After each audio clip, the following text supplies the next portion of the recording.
Así como existen los machirulos que destratan a una mujer, existen también, para mí, la femirula. No sé si existe la palabra, pero por ahí es un neologismo que acabamos de inventar, ¿no?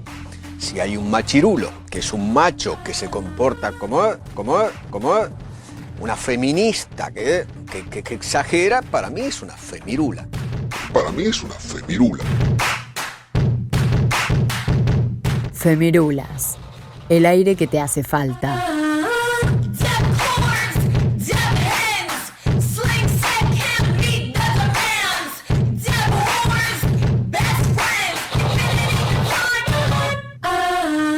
En el vacío de información, la mayor parte de lo que aprendemos acerca de nuestros cuerpos proviene de un legado cultural misógino y de publicidad que nos inculca en la vergüenza para vendernos productos que a menudo nos perjudican la salud. La ignorancia y la vergüenza nos roban nuestra agencia sobre nuestros cuerpos, nuestra capacidad de experimentar placer sexual y, con demasiada frecuencia, nuestra autoestima. Conocimiento es poder. El conocimiento es la herramienta que impone control. Deberíamos poder, por lo menos, controlar nuestros cuerpos. Necesitamos más acceso a información sobre ellos. Pusipedia.net.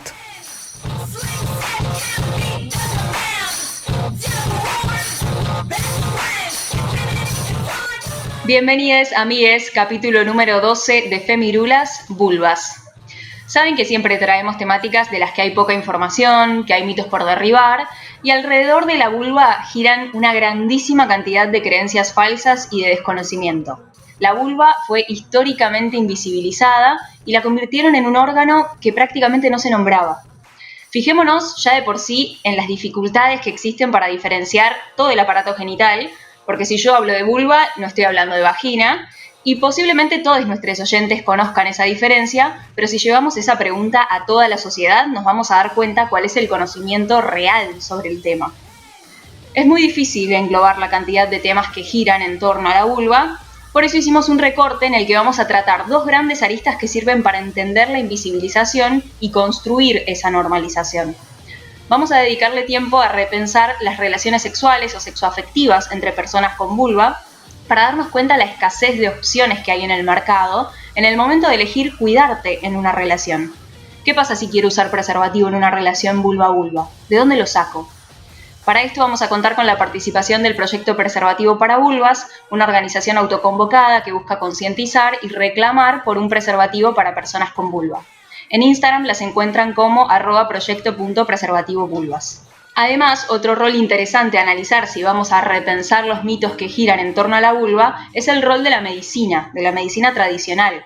Los espacios donde se forman los médicos, las médicas, son espacios carentes de perspectiva de género y posiblemente cuando te encontrás con una profesional que tiene en cuenta esa perspectiva, sea porque lo aprendió por motus propio, fuera de horario o intentando recolectar información por donde pueda.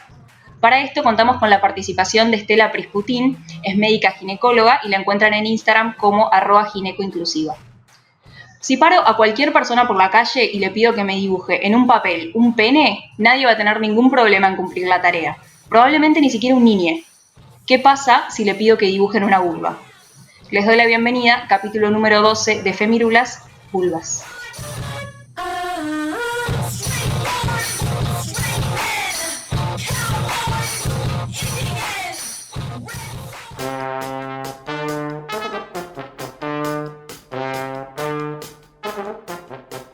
Este es un tema que me toca en lo personal y que me parece importantísimo hablar. Poner en la mesa, mostrar cómo siempre las personas pertenecientes al colectivo LGBTIQ somos invisibilizadas y privadas de un montón de derechos, desde el más mínimo hasta el más fundamental de todos.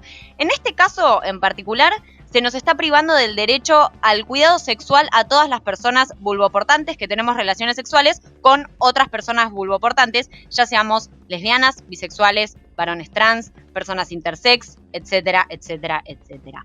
¿Por qué decimos que se nos priva el derecho al cuidado sexual a las personas con vulva, que tenemos relaciones con personas con vulva? Porque no existen preservativos para nosotros y por eso hablamos con Meli Marasovich del proyecto Preservativo para Vulvas y le preguntamos cómo fue que surgió este proyecto. Proyecto Preservativo para Vulvas surgió en marzo de 2019, cuando 2 personas con vulvas sintieron la necesidad de cuidarse en sus relaciones sexuales y se encontraron que los métodos para prevenir infecciones de transmisión sexual disponibles para ellas eran incómodos e insuficientes. Al sentirse desprotegidas ante la mediocre atención médica y por la falta de información, decidieron alzar el reclamo por un preservativo específico para nuestros cuerpos y prácticas sexuales, mediante un flyer que publicaron en Instagram el 7 de marzo, que es el Día de la Visibilidad Lésbica en Argentina. Desde la publicación del flyer, muchas personas en situaciones similares, yo misma incluida, nos pusimos en contacto y comenzamos a reunirnos, y a partir de ese intercambio de experiencias el reclamo se pudo tornar colectivo.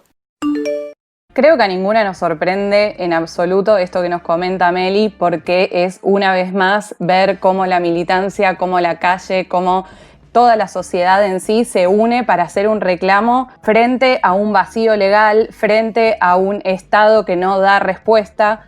Y me parece que en este caso el proyecto Preservativo para Vulvas es un claro ejemplo de esto. Incluso queriendo buscar para poder hacer este programa, nos damos cuenta que tampoco encontramos tantas organizaciones como las del proyecto Preservativo para Vulvas.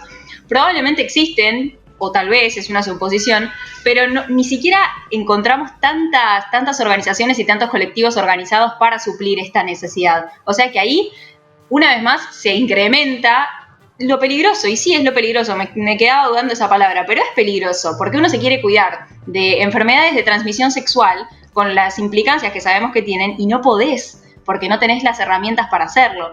Entonces ahí hay un vacío que llenar gigantesco. Y volviendo a esto de que no habíamos encontrado otras organizaciones, una de las primeras consultas entonces que le hicimos también fue ¿cuál es la pregunta más frecuente que reciben? Y recibimos preguntas bastante variadas. Tenemos dudas sobre ITS y salud sexual hasta el cómo me sumo. Y por suerte, desde que comenzó el proyecto, tuvimos mucha gente interesada en el tema y con ganas de informarse más y difundir el reclamo. Algo que nos preguntan muchos es cómo es el preservativo para vulvas, y tenemos que explicar que no existe el preservativo para vulvas. Justamente lo que estamos reclamando es que se diseñe uno. Y cuando nos preguntan cómo queremos que sea, explicamos el concepto que tenemos, que al menos se diseñen 2 tipos de preservativo. Uno que pueda cubrir externamente la vulva y otro que cubra la vulva y internamente la vagina y el ano, y que puedan utilizarse sin tener que sostenerlo con las manos. También nos preguntan mucho dónde se consiguen o dónde se compran los preservativos, y nos parte el alma decir que en Argentina no se venden campos de látex ni preservativos internos, pero explicamos cómo pueden conseguir los preservativos para pene, los guantes de látex o los diques de goma o dental dam. Se me vienen muchas cosas en la cabeza cuando escucho a Meli, pero una de las primeras es esta sociedad fálica en la que vivimos, en la que para tener un preservativo para vulva necesitamos ir a comprar uno para pene y luego modificarlo para que sea para vulva. Todo esto además sumado a intentar recolectar la información de cómo logro eso, porque no implica darle una tijera y cortarlo así nomás como a uno le plazca. Entonces, ¿cómo le vamos a pedir a las personas vulvoportantes que se cuiden en una relación sexual cuando hay tantas implicancias? Tanta complejidad, como decía antes, las enfermedades de transmisión sexual valen para todos por igual. Y todo el tiempo nos bombardean la cabeza con lo peligroso que pueden llegar a ser. Pero de repente te das cuenta que solo vale para las relaciones en las que haya un pene de por medio. Porque si no está, no vas a tener forma de cuidarte de eso. ¿Cómo vas a lograr entonces fomentar el cuidado de prácticas sexuales entre personas con vulva? Esta fue una de las primeras preguntas que le hicimos a nuestra entrevistada Estela, @ginecoinclusiva, y nos respondía esto. Las prácticas sexuales vulva-vulva estuvieron históricamente silenciadas y recién ahora, en los últimos tiempos, se sacaron un poco a la luz pública y se empezó a discutir el tema. Yo misma, me avergüenza decirlo, pero como mujer cis y hetero y ginecóloga, me sentía bastante limitada en mi capacidad de orientar a una mujer que tuviera relaciones con mujeres. Obviamente era consciente de que existían, pero no encontraba ningún tipo de material o de guía como para basarme en algo. El Ministerio de Salud tiene algunas guías sobre el campo de látex, pero en realidad, además de la incomodidad de preparar un campo de látex a través de un preservativo para penes y cortándolo con una tijera, en realidad solo sirve para sexo oral. Para la práctica específica vulva-vulva no hay nada que sea ni adaptado ni creado. Por eso surgen proyectos tan interesantes como el proyecto Preservativo Vulvas, que lo que intenta es llenar ese vacío y conseguir que se diseñe algún prototipo o algo que sirva específicamente para las prácticas vulva-vulva. Me parece peligrosísimo esto que menciona Estela sobre que no encontraba material para orientarse. Porque si una médica, en este caso, no encuentra material para orientarse respecto de la temática, ¿cómo vamos a encontrar ese material informativo nosotros? O sea, acá ella habló de que, bueno, el Ministerio de Salud tiene unos tutoriales. Está bien, bárbaro. Pero eso no sé si llega al total de la población. O sea, es algo que tiene que empezar a hablarse. A mí lo que me parece también es que la inexistencia del preservativo para vulvas, como decía Nati hace un rato, presenta diferentes problemáticas. Pero la principal y la más grave de todas es la invisibilización de la relación sexual vulva con vulva y el impedimento de poder tener relaciones sexuales vulva con vulva de forma segura. O sea, lo que hace es vuelve completamente la salud sexual y la prevención de enfermedades de transmisión sexual un privilegio de los hombres. Es tan simple y sencillo como eso. De repente, cuidarse sexualmente es un privilegio de los tipos. Porque, ¿qué onda eso? O sea, ¿qué? Las lesbianas, bisexuales, varones trans, etcétera, no podemos tener sexo de manera segura. O sea, somos ciudadanos de segunda que se nos niega parte del derecho a la salud sexual y reproductiva, al parecer. Y aparte también lo que me parece súper interesante, tanto de lo que fueron diciendo tanto Estela como Meli, es no solamente la importancia de visibilizar, la importancia de hablar, de decir, loco, a mí me molesta esto, y darte cuenta que le molesta a más de una persona y que se vuelva un reclamo colectivo. Esto que dijo Meli de Proyecto para Vulvas, que empezó como, bueno, nos dimos cuenta que nos molestaba tal cosa y de golpe se volvió colectivo. La importancia de la lucha colectiva de que nadie se salva solo.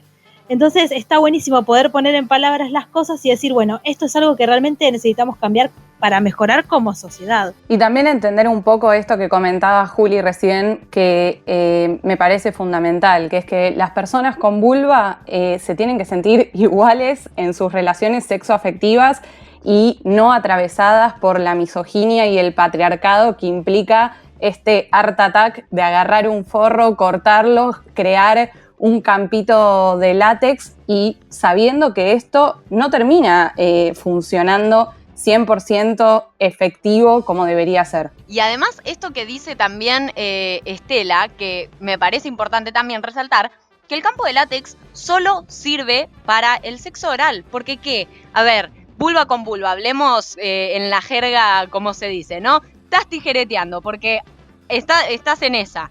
¿Y qué te tenés que andar teniendo? El campo de látex con las manos, como que hasta vuelve el sexo una práctica incómoda y poco deseable, digo, como no la disfrutás, porque te estás preocupando en sostenerte un campo de látex para tener sexo de manera segura, como no podés disfrutar el sexo de una forma relajada y placentera como se tiene que hacer cuando estás cogiendo.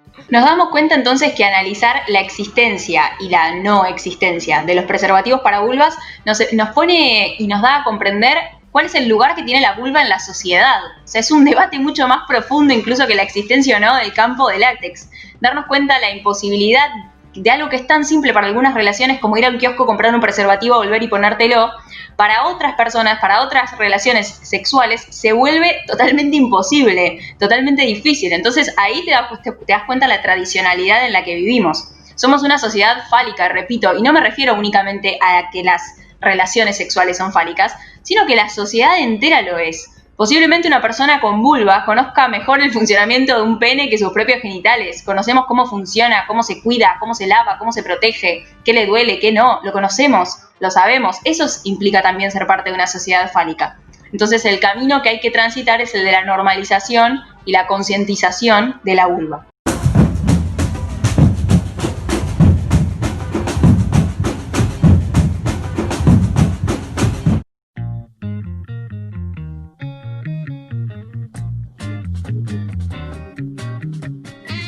Este es nuestro capítulo número 12 y debe ser la tercera o cuarta vez que vuelve a aparecer la idea de que la ciencia está muchas veces un paso atrás de las necesidades reales de las personas y muchas veces los propios colectivos con la militancia son los que se tienen que hacer cargo de ese vacío que tiene la ciencia.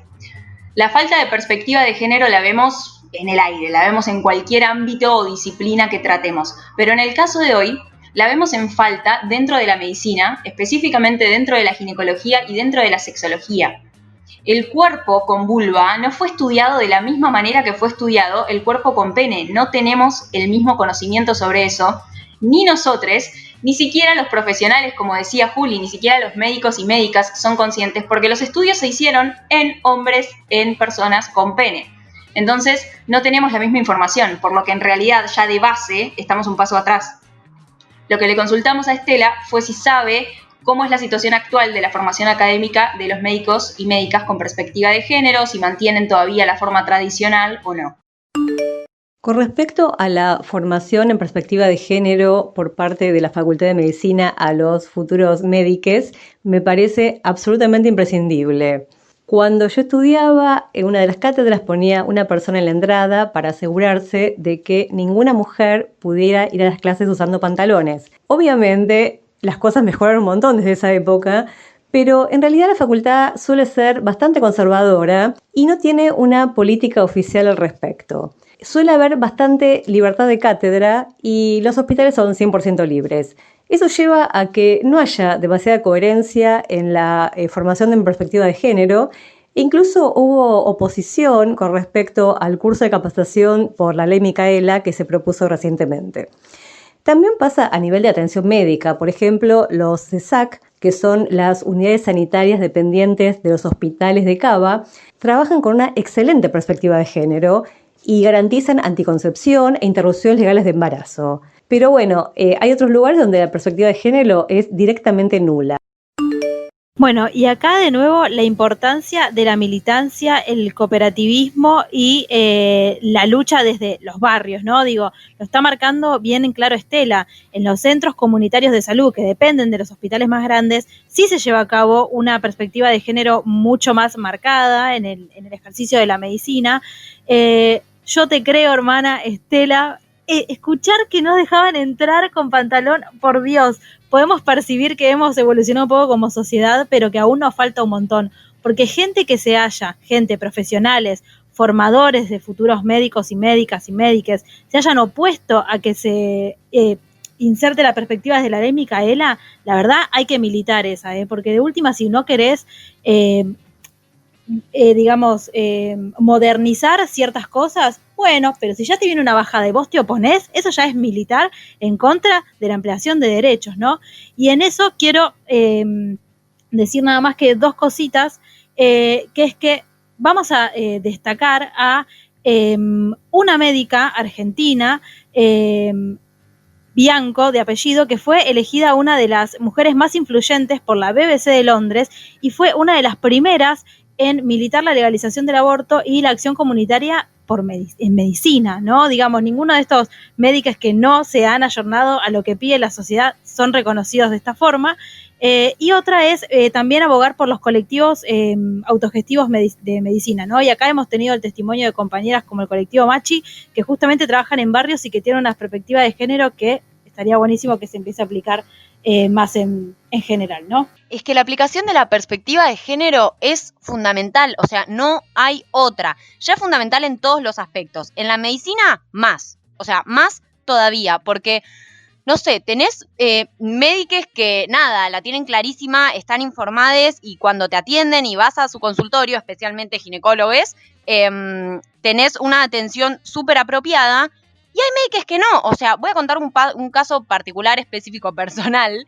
A mi novia, una ginecóloga, no le quiso hacer un PAP porque era lesbiana y porque no había un pito de por medio, no había penetración y no había no sé qué. Dos cosas al respecto. Primero, asumiendo cómo eran nuestras relaciones sexuales, como, bueno, no hay penetración, no hay, ok, como la penetración solo se puede hacer si hay un pito, nada más, ¿no? Partiendo de esa base. Y segundo, le estás negando su derecho a cuidarse y a controlar su salud. O sea, es fundamental que en la medicina exista perspectiva de género. En nuestra charla con Meli de preservativo para vulvas, surgió inevitablemente esta consulta, gente que está tan empapada y militando tanto lo que es el preservativo para vulva, los campos de látex, la concientización sobre la vulva, ¿cómo se lleva con la medicina tradicional? Por ahora recibimos la adhesión de un grupo reducido de profesionales de la salud, que son ginecólogos, psicólogos, médicos generalistas, que ya trabajan con perspectiva de género. Y contamos con el apoyo del grupo Casa Fusa y también nos recibió el Ministerio de Salud de la Nación en marzo de este mismo año. Y sabemos que va a tomar mucho tiempo y esfuerzo que la lucha logre ingresar en el discurso médico hegemónico. Bueno, como siempre, qué hermoso tener Ministerio de Salud, que me parece que es algo que hay que celebrarlo y nunca olvidar que en un momento se atrevieron a dejarnos sin ministerio. Y por otro lado, quería traer una frase que lamentablemente no es mía, es de Tati Españolo, la divulgadora. Es que es una gran frase, porque veo a Nati que me dice, ¿cómo la...? Bueno, sí, es una gran frase, no es mía, tristemente. Que estaría bueno hacerle llegar esta frase a la medicina hegemónica para romper un poco con todo esto que nos comenta Meli. Y la frase de Tati dice, el placer es una gran deuda con nosotras. Son pocas las que han tenido la libertad de encontrar su placer, de perseguirlo y disfrutarlo. Venimos de generaciones de mucho miedo y nos debemos la emancipación sexual, entender que el placer es nuestro y que no está supeditado a un otro. Que jamás otra persona sabe más que nosotras mismas sobre nuestro placer, porque solo cuando comprendamos cómo funciona nuestro placer y cómo va fluctuando, vamos a poder conectar realmente con la sexualidad de los demás. Me parece que es una frase medio larga, posiblemente para el podcast, pero que representa todo lo que habría que hacerle llegar a la medicina hegemónica que todavía le cuesta tanto romper. Es que es una batalla muy difícil de pelear. Para mí, yo vuelvo a recalcar, si vos te cruzás con un profesional que tiene perspectiva de género, por ejemplo, hablando de vulvas, que te aconseje cómo cuidarte, que te aconseje cómo hacer para tener una relación sexual con otra persona con vulva, seguramente esa persona le dedicó tiempo, dinero, energía a capacitarse y aprender todo eso en otro momento de su vida, en otro horario, porque la propia universidad y la propia formación en medicina no se lo brindó. Casos como el de nuestra entrevistada del día de hoy son casos que aplaudir, porque realmente andás a ver qué es lo que tuvo que hacer para conseguir esa información. Siempre recalcamos la educación sexual integral, en un tema como hoy más todavía, pero no solo que tiene que estar atravesada la educación sexual integral en todas las profesiones, sino, como decía Juli, las profesiones relacionadas a la medicina, con educación sexual integral y con perspectiva de género, nos podemos llegar a acercar, pero de una manera increíble, a todo esto que estamos planteando. Y hay otra cuestión que capaz parece una boludez así a priori, pero me parece que es fundamental resaltar que nosotros también somos responsables de los profesionales que elegimos a la hora de atendernos médica y clínicamente. Entonces también fijémonos eso, si bien es verdad que la medicina debería romper con todo este tradicionalismo del mal y con todo este falocentrismo que decía Nati antes, también es cierto que nosotros somos responsables de nuestro propio cuidado y que está bueno elegir profesionales que tengan perspectiva de género y que ya sepamos que trabajan como nosotros necesitamos que trabajen. El tema es eso también, ¿no? Encontrar a esos profesionales, porque a veces anda a chequearlo, ¿entendés? Como muchas veces te recomiendan profesionales en los que, no sé, amigas, conocidas, te dicen, sí, anda tal ginecóloga, es una capa, qué sé yo, la vas a pasar re bien. Sí, y a mí me lo está recomendando una amiga hétero, ¿entendés? Que para ella le súper sirvió, pero voy yo, una lesbiana, posibilidad de embarazo, no. ¿Te cuidás? No. Ay, ¿por qué no te cuidas? Porque soy lesbiana, no existen preservativos para mí, ¿entendés? O sea, no sé cómo más explicarlo. Entonces, creo que está bueno esto de poder nosotras, en mi caso como mujer, ¿no? Poder elegir a esos profesionales, pero también está bueno, no sé si una red de profesionales de la medicina que sean feministas, que tengan perspectiva de género y que puedan atendernos como realmente corresponde. Además me quedé pensando, por un lado eso, cómo me doy cuenta dónde buscar a estos profesionales que me pueden llegar a ayudar como yo quiero, por un lado. Y segundo, que lo que tiene la medicina es que es una ciencia en la que uno confía muy ciegamente. Cuando viene una médica y te dice algo, a mí me acuerdo de mis primeras consultas con la ginecóloga, pero es palabra santa, vos querés meter eso ahí, metelo, vos querés sacarme sangre, sacame. Son cosas en las que uno tiene tanto desconocimiento por la falta de educación sexual que tenemos, tanto desconocimiento por lo tabú que es hablar de tu aparato genital, por lo tabú que es creer que te vas a morir con cualquier enfermedad sexual que tengas. es todo un mundo tan oscuro y raro que vos creés mucho en lo que te dice la otra persona que está ahí. Entonces depende mucho también qué tanta información tiene el paciente del otro lado para poder reaccionar ante lo que pasa. Tu novia, Juli, si no fuera esa persona que es, si fuera otra, tal vez hubiera vuelto a su casa y hubiera dicho, listo, no me hago un PAP nunca en mi vida, ya fue. Y eso debe estar lleno de casos alrededor de todo el país. Minas que no se hacen ningún PAP ni ningún estudio ginecológico, personas con vulva que no se hacen ningún PAP, porque no se lo recomiendan, porque hay profesionales que no están capacitados para aconsejarlo. Y acá entra otra cuestión también, que me parece que no tenemos que olvidar, que es que las personas que nuestro género coincide con nuestra genitalidad, o sea, a mí nadie me va a negar atenderme, o sea, por más que me atiendan mal, nadie me lo va a negar. A un varón trans cae a una guardia o cae a cualquier centro médico porque está teniendo lo que sea, por control o alguna molestia o cualquier cosa, y hay casos en los que directamente no los atienden, se niegan a atenderlos. Entonces también tenemos que tener muy en cuenta que muchas veces el cuidado de nuestra vulva, en muchos casos, suele ser un privilegio, el cuidado por un profesional, digo, ¿no? Porque hay casos en los que eso no pasa, porque directamente te miran y dicen, no, ¿sabes qué? Te recomiendo que vayas a otro lado. Educación sexual integral, perspectiva de género, para normalizar y concientizar y hablar de vulvas.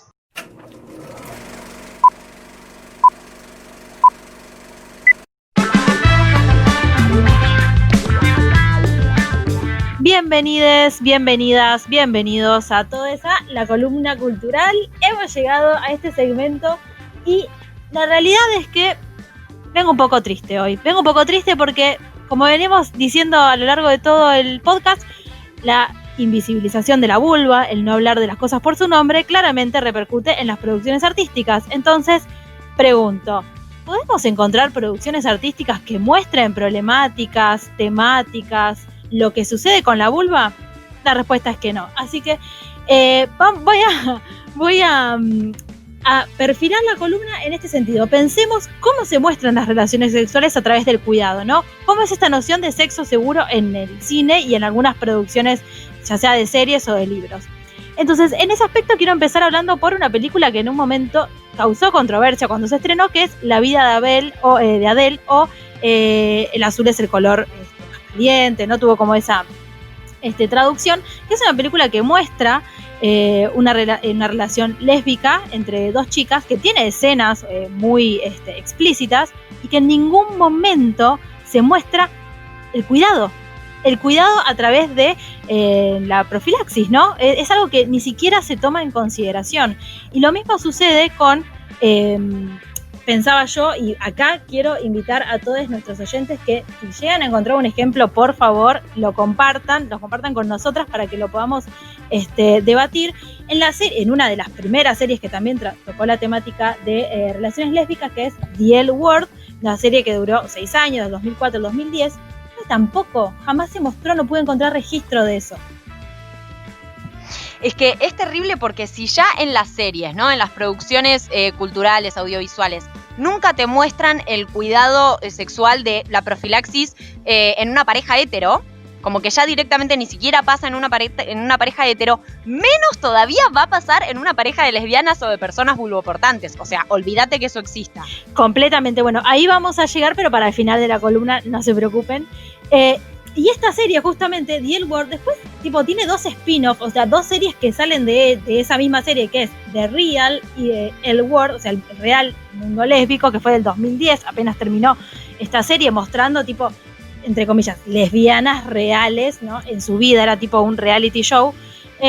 Y el año pasado se estrenó como una continuación, The L Word Generation Q, que es la misma productora, Showtime, y lo mismo, muestra como una continuación entre ciertos personajes nuevos, pero tampoco, o sea, pasaron casi 10 años y sin embargo sigue siendo algo que no se nombra, que no existe el sexo seguro entre personas vulvoportantes, ¿no?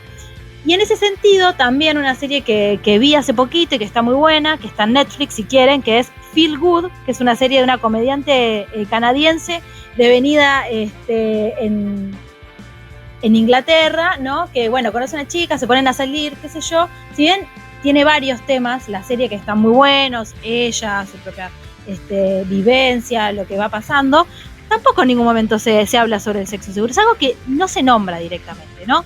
Y en ese sentido, como bien decía Juli, en las producciones audiovisuales, series, películas o demás, que muestran relaciones heterosexuales, tampoco está explicitado. De hecho, reto a nuestros oyentes que si se acuerdan en algún momento se haya mostrado una persona que se cuide sin que eso tenga que ver con la trama, ¿no? Sin que eso sea la explicitación de tipo, uy, no tengo un forro, uy, entonces quedé embarazada, o uy, no sé qué, tal cosa, que por favor nos lo deje en las redes, porque realmente, o sea, no lo muestran como natural en el sexo, ¿no? Aparte que el sexo casi nunca se muestra de forma natural en las producciones, pero bueno, es algo que puede llegar a ser muy irresponsable, ¿no?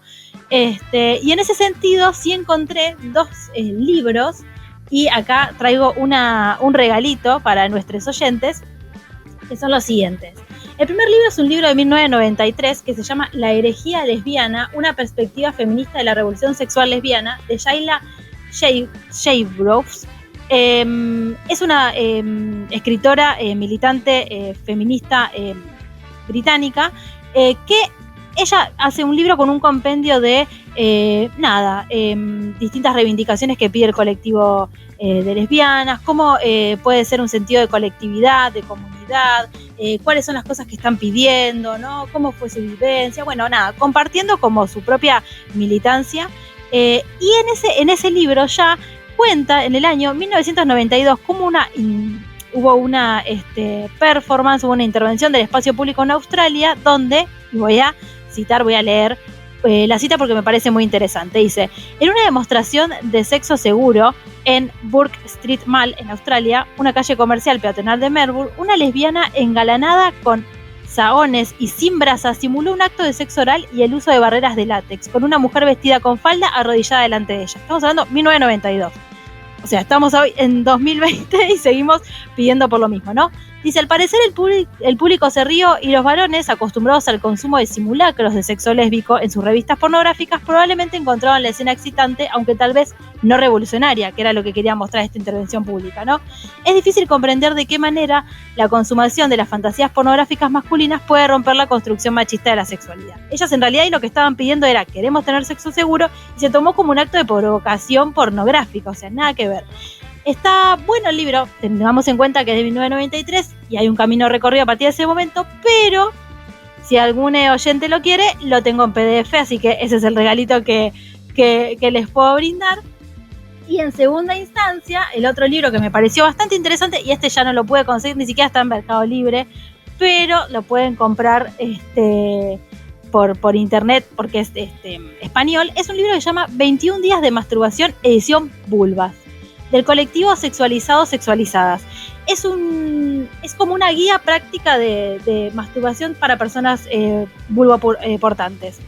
Tiene varias ilustraciones, salió el año pasado, fue un boom en el momento en el que salió en España, y la verdad es que lo que hace es poner en primer plano, digamos, no solamente la práctica de la menstruación, sino también el goce a través de la vulva, ¿no? Como hablar realmente como corresponde. Así que, bueno, eso me pareció súper interesante. Este colectivo, si quieren, lo pueden buscar, tiene redes sociales, tiene un canal de YouTube que está muy bueno, que lo que hacen es hablar de, hablar de sexo sin tapujos, en el sentido de que es una práctica que también está bueno que uno se pueda deconstruir y que pueda hablar con otros, como lo que venimos diciendo, ¿no? Cuando uno empieza a hablar con los demás, con las demás, con los demás, y te das cuenta que por ahí todos tienen el mismo reclamo, se puede iniciar, ¿no?, una movida copada. Y como para cerrar, una chapita graciosa, si la quieren buscar, después cuéntenos cómo fue ver esta película, que es la siguiente. No solamente no se muestra el sexo seguro en el cine, en su gran mayoría no se muestra, podemos encontrar casos aislados de una profilaxis naturalizada, pero la realidad es que no, sino que también se la condena. Hay una película de 1996 que se llama El condón asesino. O sea, yo quiero que por favor busquen el tráiler de esa película. Yo les voy a leer, yo no la vi, pero les voy a leer el argumento. Dice: en un hotel de Nueva York llamado Una Rápida, o sea, ya esto es un nivel que nunca llegamos que íbamos a llegar, pero hemos arribado. un tutor chantajea a un estudiante para ir a la cama con él, pero cuando éste se pone el condón le arranca el pene con los dientes y desaparece. Un detective lleva el caso pensando que la chica ha atacado al profesor, porque siempre, patriarcado, ¿no? Obvio. Va al hotel y acaba en una habitación con un gigolo, pero de repente serán interrumpidos por el asalto del condón asesino. Así que bueno, ahí podemos ver que no se lo... ¿Sabemos cuál es el origen? Mira, yo creo que muy probablemente es una producción yankee de ese cine clase ni siquiera B, Z, pero si quieren lo podemos buscar más en profundidad, porque la verdad que yo arribé, no me pregunten cómo es que arribé a esta información, pero arribé y no quise profundizar tanto, pero si nuestros oyentes quieren, podemos ir más lejos. Así que nada, busquemos el tráiler porque debe ser, la verdad, muy gracioso, pero bueno, lo interesante de esto, más allá del chiste, es que además de que no se lo muestra, se lo condena, o sea, es una locura, así que nada, cuidémonos, pidamos información y sobre todo hablemos de lo que nos preocupa y nos ocupa.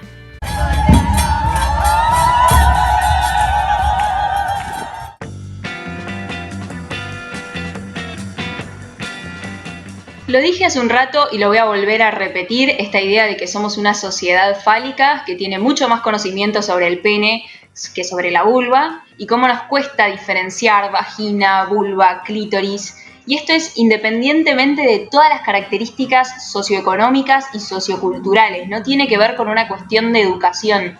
Yo te puedo traer acá a una mujer con vulva que tenga un título, 5 posgrados, un máster, un doctorado, que sea presidenta de la nación y tal vez puede no conocer la diferencia entre vulva y vagina, puede no conocer todo su aparato genital.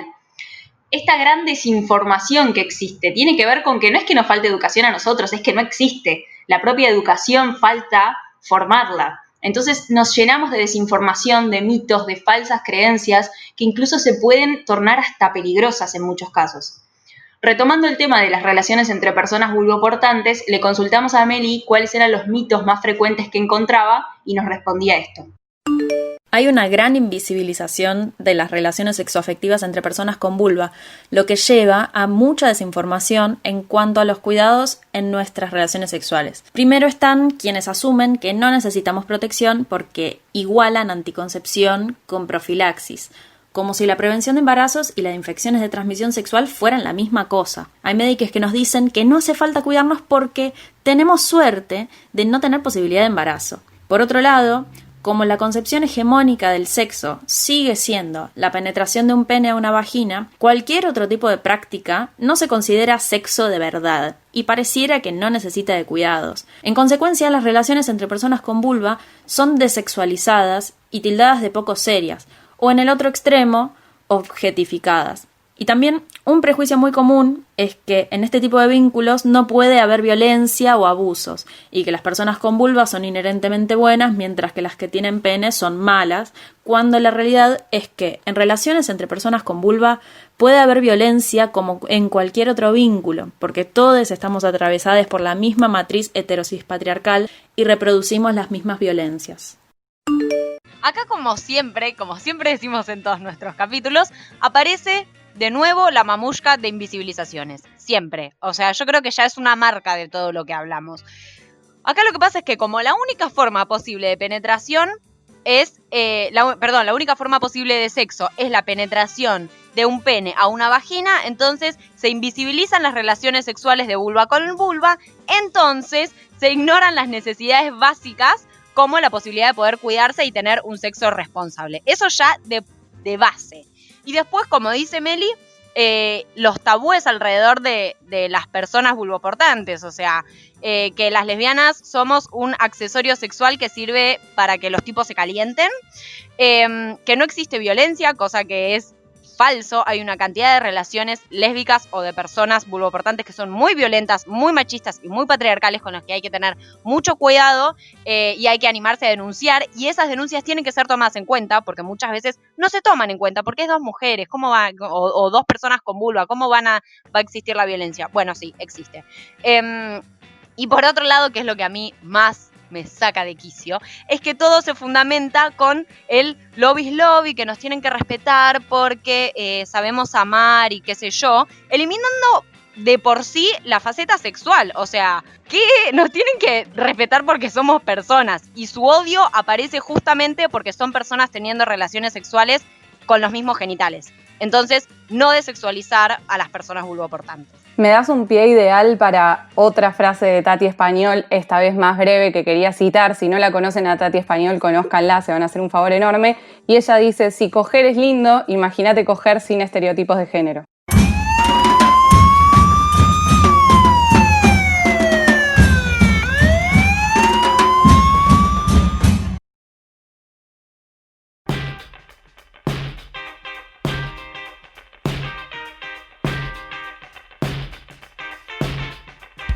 Sin dudas, lo que tenemos que lograr es la normalización y la visibilización de la vulva, que haya educación sexual integral, que haya perspectiva de género, para poder conocerse a uno mismo y conocer a los otros también. Eso es un temón importantísimo para hablar de vulvas. Nos falta autoconocimiento propio. Incluso, hasta en las relaciones en las que no haya vulvas, es importante conocer el aparato genital que involucra tal vez a la otra mitad de la población. Independientemente de cómo son tus relaciones sexuales, está bueno tener información. Por eso, además de la perspectiva de género en la medicina, queremos reforzar la importancia de conocerse a uno mismo. Y si bien tenemos re pocas herramientas y re poca información, sí tenemos un mini consejito, que es que empezar a conocerse a uno mismo en tu propia casa, intentar buscar información, intentar tocar tu cuerpo. Formas vamos a encontrar lentamente, pero las vamos a encontrar. Incluso charlar con nuestras conocidas sobre la importancia de la salud sexual de la vulva, la importancia de cuidarse. Tenés una amiga lesbiana, decirle, che, ¿te cuidás con tu novia? ¿Usan algún tipo de campo de látex? Todo eso empieza a construir esa sociedad un poquito más deconstruida que queremos lograr. Hay que nombrar a la vulva y hablar de ella. Esta es la enseñanza de este capítulo, pero como siempre nos falta mucha información al respecto, nos falta conocimiento propio también a las personas que tenemos vulva, falta conocimiento en general, y así era nuestra consigna del día de hoy que hicimos en @femirulas, nuestro Instagram. ¿Qué mitos conocés sobre la vulva? Bueno, hoy recibimos una serie de mitos, algunos que coincidieron y que posiblemente coincidan con los que tiremos nosotras después. Y acá nuestra primera oyente nos dice que el mito es que deben ser simétricas, que cree que debe ser el mito más escuchado justamente, y el más absurdo al mismo tiempo. Sí, simétricas, sin pelo, rositas, hermosas. Bueno, spoiler alert, exacto. La siguiente oyente nos dice eso, que no tienen que tener pelos. Otra oyente nos comenta, no tienen sensibilidad y entre comillas en su parte exterior. Después nos dicen que tiene que ser clarita, labios menores, que no sobresalgan. Acá vamos con el rosita, ¿no? Rosita bebé. Que se llama vagina, importantísimo, lo que comentaba Nati al principio del capítulo. Que ser conchuda es peyorativo, pero no saben lo que se pierden, nos pone. Después otro oyente nos dice, no sé si mito, pero realmente la falta de información que tengo a los 31 años y que jamás me hayan explicado o enseñado nada, que me parece que es una alarma importante y un tema para conversar. Y por último nos dicen, si garchás mucho se te agranda. Son todas muy polémicas. En mi caso particular, antes que nada me presento, soy Lairo, me encuentran en Instagram como @soylairo. Lamentablemente no voy a poder ser original en este caso porque elijo no mentirles a nuestros oyentes y tengo que confesar que el mito que más cercano que siento es esto de llamar vagina a la vulva. Y como vengo así muy jede con el tema de Tati Español, bueno, lo último, dice, le decimos vagina a la vulva, que es como decirle garganta a la cara. Bueno, y en mi caso me presento, soy la jefa acá en Femirulas, pero en Instagram me pueden encontrar como @RocioRiveraEscribe. Y la verdad que yo también adhiero en lo que dijeron nuestros oyentes. Concuerdo con Iro, con que creo que es el más habitual, porque de hecho estaba pensando, ¿no?, en nuestra educación. Yo tuve muchos años una materia llamada salud de adolescencia. Esto data de mi gran edad, gran número de años que poseo, y jamás nos dieron esa diferenciación entre vulva y vagina, ¿no?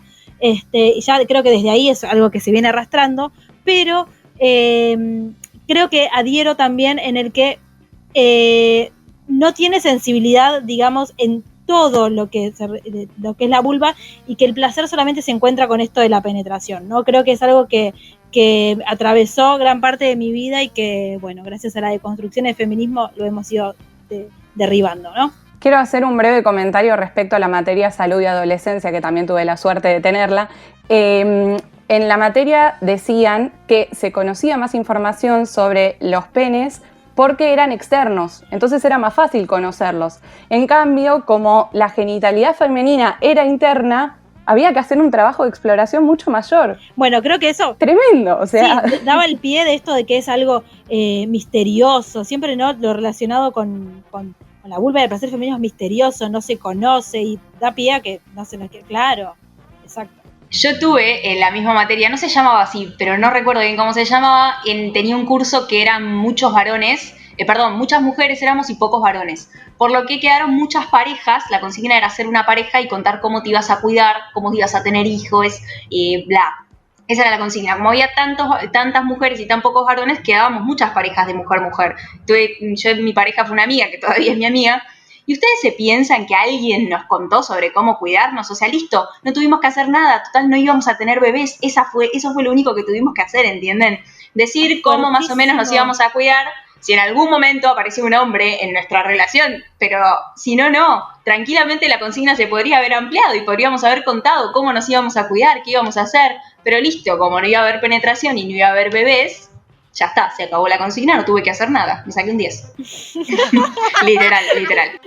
¡Entendido! No puede ser esto. Yo quiero decir algo antes de contar mi mito, que me acordé que estábamos hablando antes de comenzar a grabar, que es que encontramos en internet una página que se llama Pussypedia, que es muy buena porque tiene mucha información, tiene una vulva 3D, o sea, yo estoy anonadada con eso, no puedo creerlo, porque vos podés hacer zoom, investigar, se ve por adentro cómo es, vas conociendo todas las partes de tu cuerpo, está muy bueno, y además tiene muchísima información para ir conociéndonos cada vez un poquito más. Es una página que está hecha por una mexicana y una estadounidense y que intervienen en la edición del material más de 200 personas de todo el mundo. Entonces está muy bueno, es bilingüe la página, está en inglés y en español. Así que es muy interesante eso para que tengamos en cuenta, porque en momentos donde falta información, compartir estas cosas está muy bueno.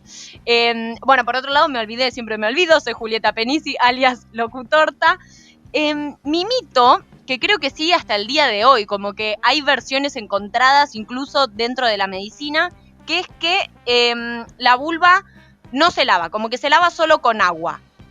Y me pasa que hay médicas o médicos o médiques que te dicen, la podés lavar con jabón neutro o con jabón de glicerina o qué sé yo, pero por otro lado también tengo una ginecóloga que una vez me dio uno de esos pois de no sé qué cosa que tienen olor a florcitas y qué sé yo, y justamente es lo que te dicen que no hay que hacer. Entonces es como que todavía no termino de entender. Para mí sigue siendo un mito y una confusión eso.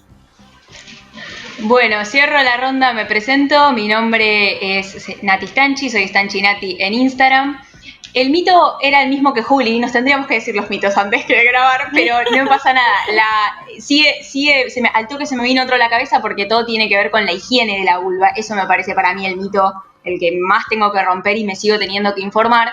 Por un lado eran los jabones, otro tiene que ver con el flujo que te sale, que bueno, sabemos que no sale exactamente de la vulva, ¿no? Pero de todas formas, como que uno no tiene conocimiento sobre eso. ¿Qué es eso? A veces está bien, a veces está mal, de repente es re normal, de repente te tenés que preocupar. Como que es algo re cotidiano, es muchísimo más cotidiano de lo que pensamos. O sea, pregúntenle a personas con vulva cómo es el flujo y van a ver lo normal que es.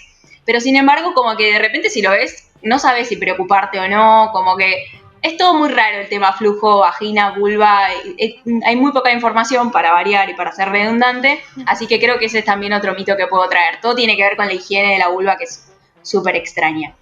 Y me voy a tomar el atrevimiento de decir otro mito para dejarla picando para un posible capítulo, porque es gigante, que tiene que ver con todas las cosas que te tienen que pasar ahí abajito en una relación sexual. ¿Qué onda todo ese tema gigante del squirts y de todo eso que sale? Pero por favor, la dejo picando de una forma tan gigante, lo voy a hacer. Pero hay tanta desinformación ahí con qué tanto, volviendo al tema flujo, tema squirts, tema líquidos, todo muy raro, no hay información sobre eso y cada persona es un mundo, esa es la parte más hermosa de todo eso. Así que... Igual, si hay, perdón que te interrumpa, Nati, si hay algo hermoso, me parece que lo estaba pensando recién, es que Femirulas sea un podcast que hable de flujo. Me va. Si eso no es de construcción, entonces, ¿qué es? Arriba el flujo, loco, que viva el flujo.